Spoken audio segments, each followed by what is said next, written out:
Look in your cupboard right now. Maybe there's a half bag of rice, an onion going soft, a can you forgot you bought. It's the end of the month. The check hasn't cleared. And you're standing at one burner wondering what on earth you can make from almost nothing.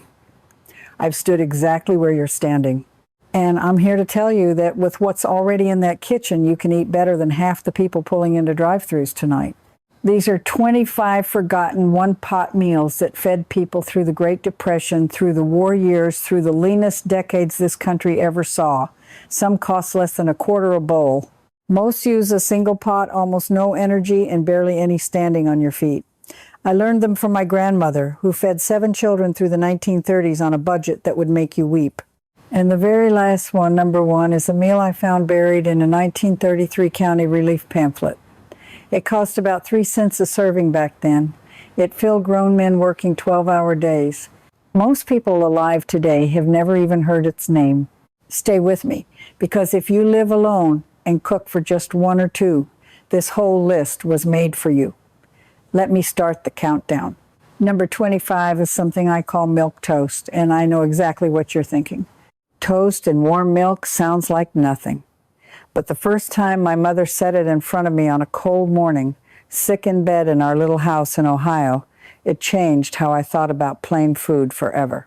You take stale bread, the heel of the loaf, the slices nobody wanted, you toast them dark, then you pour over warm milk, you've salted and buttered, and maybe touched with a little sugar. The bread drinks the milk and goes soft and silky, and it warms you from the inside out for about 15 cents a bowl. It was the meal they fed the sick and the old and the very young because it's gentle on the stomach and it asks nothing of you. No chewing, no fuss, no standing over a stove. But milk toast is just the doorway, because the next meal stretches even further, and it's the one that kept entire families alive when the milk ran out. Number 24 is water panada. And I'll admit I was embarrassed by this one for years. It's bread cooked in water. That's the bones of it. But poor folks across the American South and across old Europe lived on this exact dish for centuries. You tear stale bread into a pot, cover it with water, add salt, a knob of fat or butter, maybe a clove of garlic if you have it. You simmer it 10 minutes until it turns into a thick, savory porridge. Therefore, the lesson here is the one that runs through this whole video. Bread and water sound like a punishment, but add salt, fat, and heat. You've got a hot meal that costs pennies and sits in your belly for hours. My grandmother said the secret was always the fat. A spoon of bacon grease turned nothing into something. But if you think bread and water is as low as the cost can go, wait until you see what they did with the part of the vegetable you throw in the trash. Number 23 is potato peel broth. During the war years, the government home economics bulletins actually told housewives to stop peeling potatoes into the garbage. The peel holds the most minerals, the most flavor, the most of everything good. So when you do peel, you save those skins in a bag in the cold. When the bag is full, you boil them with an onion, salt, and pepper for 20 minutes, and you strain off a broth that tastes like the earth itself. That broth becomes the base for soup, for gravy, for cooking your rice, so the rice itself carries flavor. You were throwing away the best part. I did too, for years. But the next meal taught me that even the broth water from your beans was money I'd been pouring down the drain. Number 22 is bean pot liquor and cornbread, and this one comes straight from the rural South. When you cook a pot of dried beans, that thick, dark liquid left behind, they called it pot liquor. It's loaded with protein and minerals that leached out of the beans. Folks would never dump it. They'd crumble cold cornbread right into a cup of that warm pot liquor and eat it with a spoon. A pound of dried beans costs maybe $1.50 and gives you 10 servings. The pot liquor is free, a bonus hiding in your own pot. Therefore, you're getting 2 meals from 1 pot of beans, and the second one costs you nothing at all. That's the thinking that kept people fed. But beans take soaking and planning, so let me show you something faster, because the next meal cooks in the time it takes to boil water. Number 21 is what my family called egg drop rice soup, long before anyone called it fancy. You bring a cup of broth, even just salted water with a bouillon cube up to a boil in one small pot. You stir in a handful of cooked leftover rice. Then you beat one egg and pour it in a thin stream while you stir, and it blooms into soft ribbons. One egg, a little rice, hot broth. Under 40 cents, and it's hot and filling in 5 minutes. That egg turns thin broth into real food. An egg is the cheapest complete protein you can buy, and it transforms anything it touches. I ate this every night for one whole stretch when work dried up. But I learned an even cheaper trick from an old church cookbook that I have to show you next. Number 20 is fried cornmeal mush. They printed this in a 1936 community cookbook out of Indiana that I found in a box at an estate sale. The page is soft as cloth. You cook cornmeal with water and salt into a thick porridge. You eat half hot that night, then you pour the rest into a loaf shape and let it set up overnight in the cold. The next morning you slice it and fry the slices in a little grease until they're crisp and golden on the outside, tender inside. 2 meals from one pot of cornmeal that costs about 30 cents total. Hot mush for supper, fried golden slices for breakfast with a drip of syrup or just salt. This is the kind of doubling up that made poverty survivable. Therefore, you start to see that the real skill was never about one meal. It was about making one cooking turn into 3 eatings. And the next dish is built entirely on that idea. Number 19 is the everything soup, what some immigrant families call garbage soup, though there's nothing garbage about it. You keep a container in the cold all week.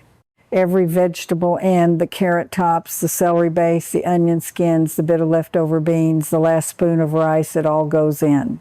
At the end of the week, you dump it in one pot, cover with water, add salt and any bone you saved, and simmer it into a soup that's different every single time. It costs you nothing because every bit of it was already paid for and headed for the trash.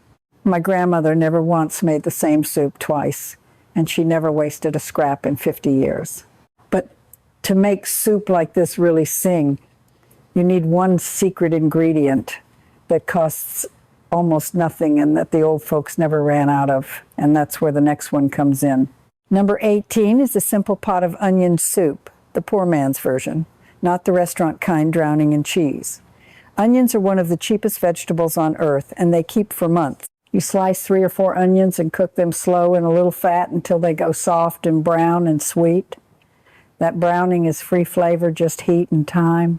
Then you add water, salt, and a heel of bread, and you let it simmer. The French peasants lived on this. The bread melts into the broth and thickens it, and the long-cooked onions taste almost like meat.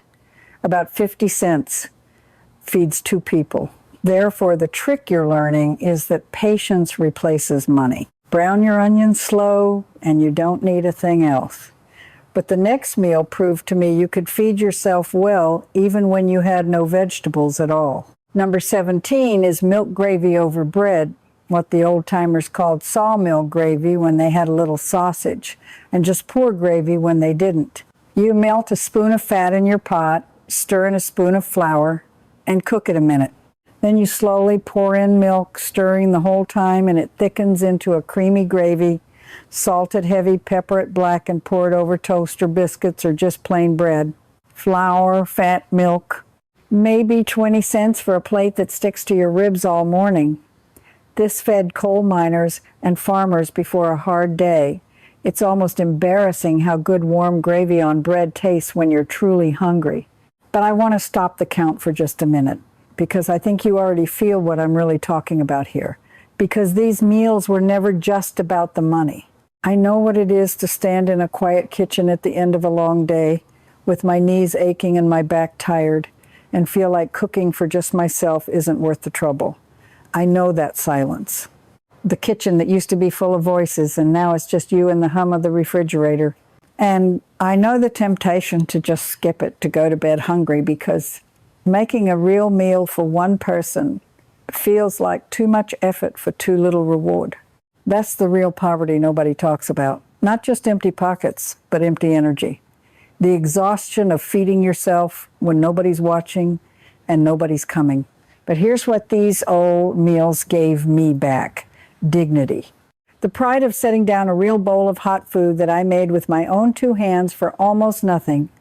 A meal you cook is a way of telling yourself you're still worth the trouble, and you are. You always were. And if these old meals are speaking to you the way they spoke to me, I want to tell you about something I put together for exactly this moment. I collected the full recipes, the history, the techniques, and the Cook Once strategies into a complete guide called Grandma's Penny Table. And if you want to go deeper than this video can take you, the link is right there in the description at lost-grandma-foods.com. It's everything I know about feeding yourself well on almost nothing, all in one place, and it's built for the person who cooks alone and needs real food on a hard day. But now let me get back to this count, because the meals from here on are the ones that matter most. Number 16 is dumplings in broth, what some call slick dumplings or poor man's dumplings. You don't need a thing but flour, water, a pinch of salt, and a pot of broth. You mix the flour and water into a stiff dough, roll it thin on your counter, and cut it into strips or squares. You drop them into simmering broth and they cook in 10 minutes into soft, chewy pillows that fill you up fast. A handful of flour costs a few cents. Dropped into your potato peel broth or your bean pot liquor, it becomes a whole meal. Therefore, you see how these dishes stack on each other. Yesterday's broth becomes today's dumplings. Nothing wasted, nothing spent. But the next one is the cheapest source of real protein I know, and almost nobody cooks it anymore. Number 15 is lentil and rice together in one pot, what the old Middle Eastern and Indian immigrant families brought to this country and what they called by a dozen different names. You put a cup of lentils, a cup of rice, an onion, salt, and water in one pot. Lentils need no soaking. You simmer it all together for about 30 minutes and it comes out as a thick, savory pilaf that's a complete protein, meaning your body gets everything it needs from this one cheap bowl. A pound of lentils runs about $1 and gives you a dozen servings. Add a fried onion on top, and you have a meal a king would eat. This is maybe the most nutrition you can buy for the least money anywhere in the store. But what if I told you the next meal does almost the same thing and you can make a whole week of it on a Sunday and never cook again until Friday? If you live alone, and the thought of dragging out pots every single night just to feed one person makes you want to give up before you start, then lean in close, because this next part is the one I built for you. This is the Cook Once, Eat All Week method, and it changed everything for me when my energy started to fail. Number 14 is a big pot of bean and barley stew, made once, eaten for days. On a Sunday when you have a little energy, you put dried beans, a half cup of barley, an onion, a couple of carrots, salt, pepper, and any bit of meat or bone you have into one big pot. You cover it with plenty of water and you let it simmer low for a couple of hours while you sit down and rest. You don't stand there, you don't watch it, you let the pot do the work. What you get is 6 or 7 thick, hearty bowls of stew for under $3 total. That's under 50 cents a meal, and it actually gets better in the cold over the next few days as the flavors marry. You ladle out a bowl, warm it on the stove or in the microwave, and you've got a hot dinner with zero work on a night when you can barely stand. The barley swells and makes it thick enough to be a full meal. No knife work after that first day, no standing, one pot to wash. This is how you beat the exhaustion. You spend your energy once on a good day, and you bank the meals for the bad days. My grandmother did this every single Sunday of her life and called it cooking ahead. Therefore, the rule for anyone cooking for one is simple: never cook for one meal. Cook for 5 and let the cold do half your work. But the next dish stretches even further because it barely needs cooking at all. Number 13 is overnight oats the old way, long before anyone put it in a fancy jar. At night, you put a half cup of oats in a bowl or jar, cover them with milk or water, add a pinch of salt, and leave them in the cold overnight. By morning, the oats have drunk up all the liquid and gone soft and creamy with no cooking at all. You stir in whatever you have, a spoon of jam, a little sugar, a soft piece of fruit going brown, about 15 cents for a breakfast that holds you till afternoon, and you didn't turn on a single burner.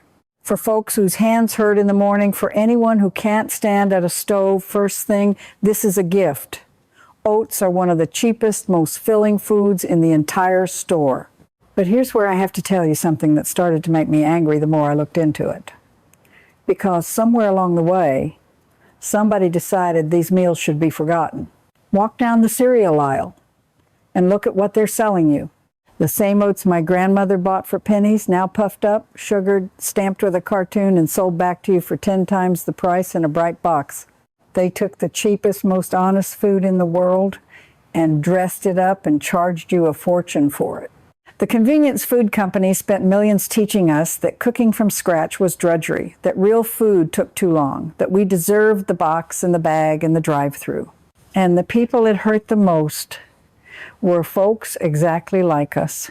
On fixed incomes told to spend $4 on a frozen dinner full of salt when $2 of beans and barley would feed us for a week and feed us better. They didn't forget these meals by accident.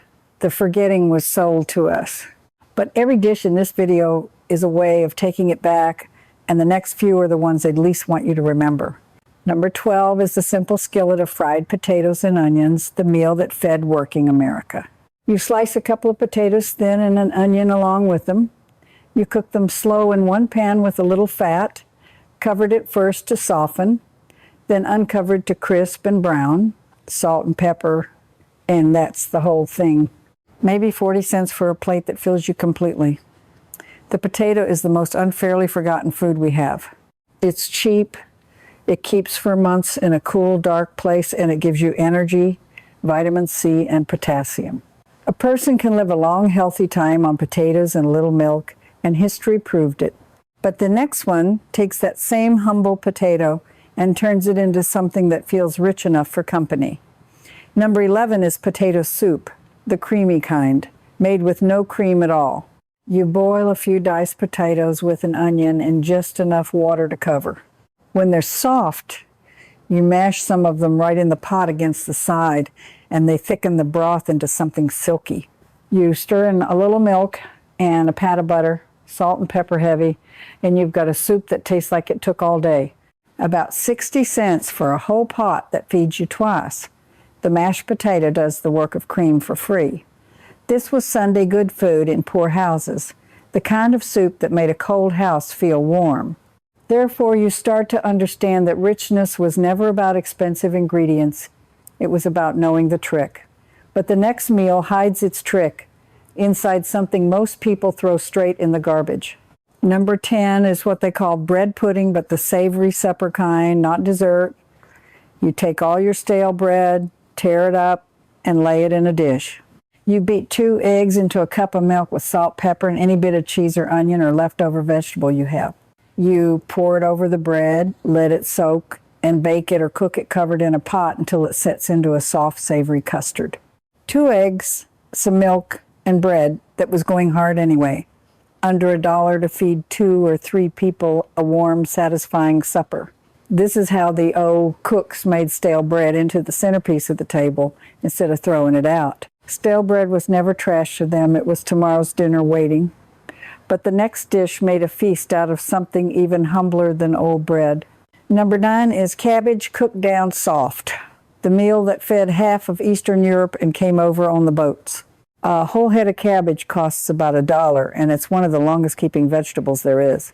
You chop it rough and cook it slow in one pot with an onion, a little fat, salt, and pepper until it collapses into something sweet and tender and almost meaty. Add a potato or a handful of noodles and it's a full meal. Cabbage is packed with vitamin C and fiber, and it stretches forever. My grandmother fried cabbage and noodles together with a heavy hand of black pepper, and the smell of it filled the whole house. That smell still means home to me. Therefore, the lesson holds. The cheapest vegetable in the store, cooked slow with patience, becomes something you crave. But the next one costs even less, and almost nobody under 70 remembers it. Number 8 is hoe cake, the simplest bread ever made. Just cornmeal, salt, and boiling water stirred into a batter and dropped onto a hot grease pan. It sizzles into a flat, crisp cake in a few minutes. They called it hoe cake because field hands cooked it on the blade of a hoe over a fire.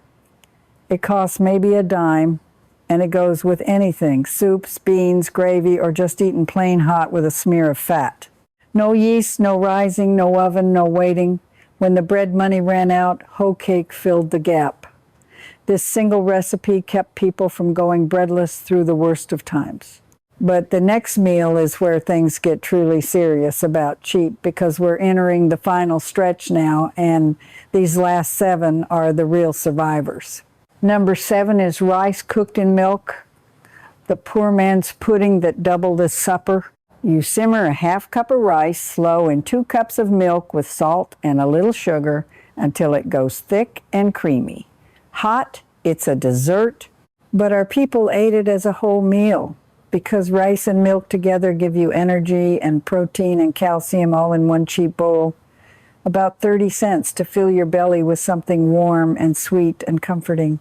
When you're tired and low and the day's been hard, there is something about warm rice and milk that feels like being taken care of. Therefore, never look down on the simple things. They carried whole generations through. But the next one carried even more, and it cost even less. Number 6 is Johnny Cake and Molasses, the meal that built New England. Same as the hoe cake, a flat cornmeal cake on a hot pan, but you pour dark molasses over the top.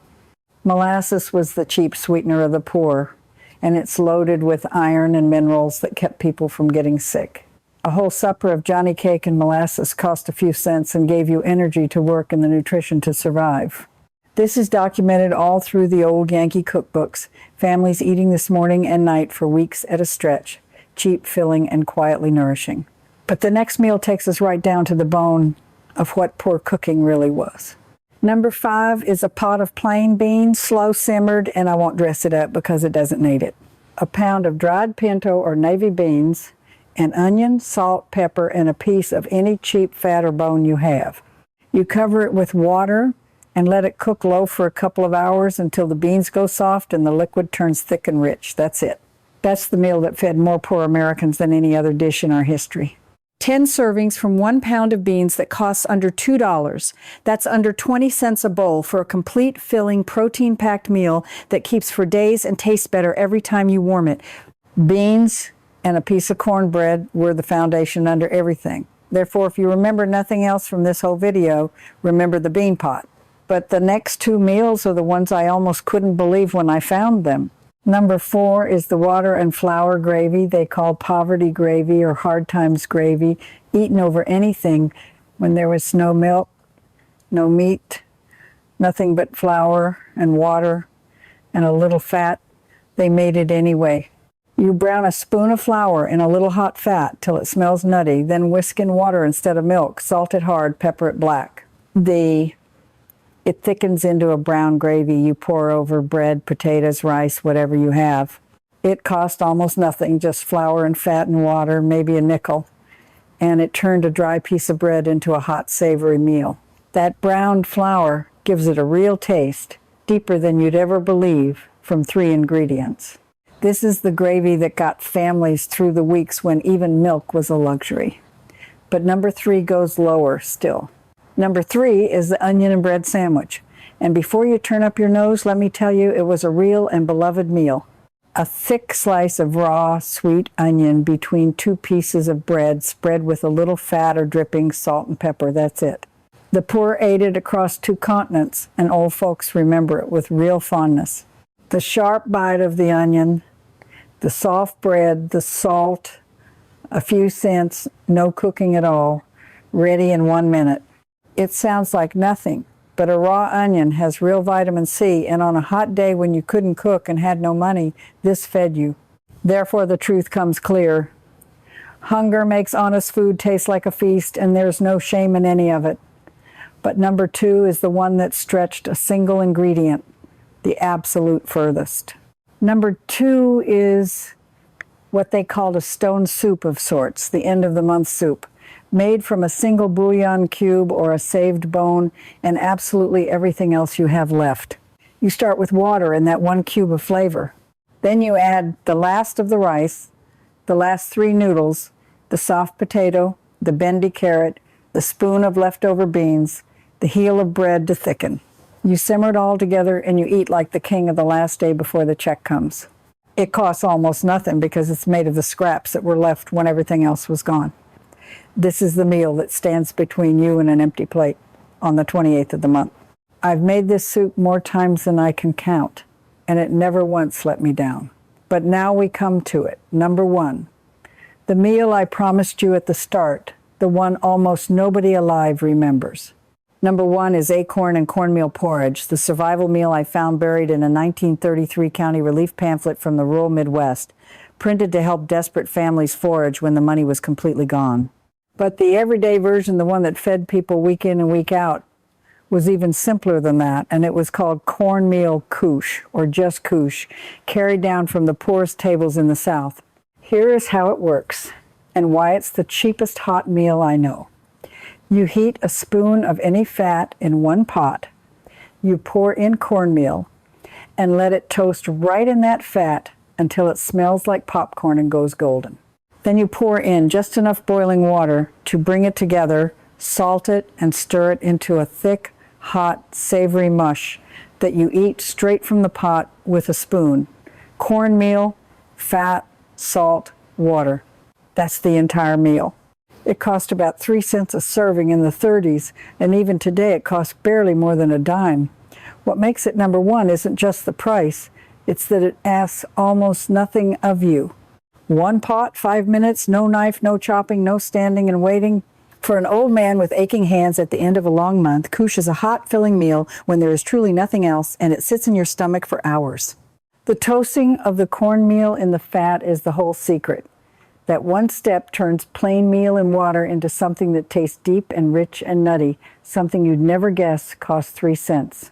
This is the dish that fed sharecroppers and miners and the poorest of the poor when the bean pot was empty and the bread was gone.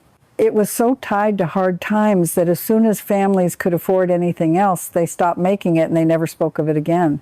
It carried the shame of the very bottom, and so it slipped away almost completely, kept alive only in a few old memories and a handful of brittle pamphlets like the one I found. But it kept people alive when nothing else stood between them and an empty belly. And now you have it too. You can make it tonight for pennies from what's already in your cupboard. That's the whole list. 25 meals that prove a thin wallet never has to mean an empty stomach or a joyless table. Here's what I want you to carry away from all this. You didn't just learn some cheap recipes tonight. You took back something that was quietly stolen from us, the knowledge that you can feed yourself well, with your own hands, with dignity, on almost nothing at all. That knowledge is your independence. And no grocery chain and no drive-through can ever sell it back to you, because now it's yours again. You're the kind of person who refuses to waste, who looks at a near-empty cupboard and sees a meal instead of a problem, who feeds himself well no matter how thin the month gets. That's not poverty, that's mastery. That's the same backbone that carried our parents and grandparents through the hardest years this country ever saw, and it's still right there in you. So let me ask you straight, which of these meals did you grow up with? Was it the milk toast when you were sick, the fried cornmeal mush on a cold morning, the pot of plain beans that always seemed to be on the stove, or had you, like me, never once heard of number one, the cornmeal koosh? Tell me in the comments below. I read every single one, and tell me where in the world you're watching from. I want to know whose grandmother was cooking these same meals in another kitchen far away. And if you want to keep these old survival meals alive, if you don't want them to die out with our generation, then come join us and subscribe, because that's exactly what we do here. We keep this knowledge breathing. Next time, I'm going to show you the forgotten way our grandparents kept milk, eggs, and butter fresh for weeks with no refrigerator at all, and the one cheap trick that made it possible. You won't want to miss it. Until then, go make yourself a real meal. You're worth the trouble.